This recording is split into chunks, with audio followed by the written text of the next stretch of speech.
इसको लूप कहते हैं। देखो ये लूप, ये देखें, ये लूप देखें, ये लूप के बच्चे हैं, ये ब्रीडर हैं। बच्चे इस तरह के होते हैं। देखो ये एक आपको मिसाल दे रहा हूँ, आपको कौन से लूप मिलेंगे, ये वाला कोलियम होगा। ये बच्चों के आपकी स्पेशल दिखा रहे हैं, ब्रीडर आपको दिखा रहे हैं। बच्चों का पेयर 15,000 रुपये का, और ब्रीडर पेयर जो होता है वो मिलता है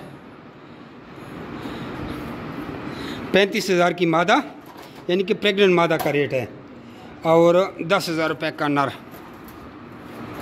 ये देखो जी, ये बहुत सख्त बीमार था लेकिन फिर भी ठीक हो गया,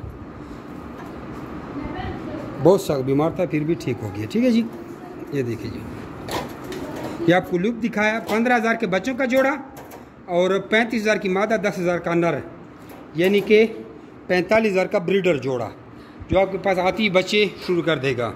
और इसका भी जेंट अंगोरा की तरह एग्रीमेंट होता है, यानी 4,000 का बच्चों का जोड़ा आपसे लिया जाता है।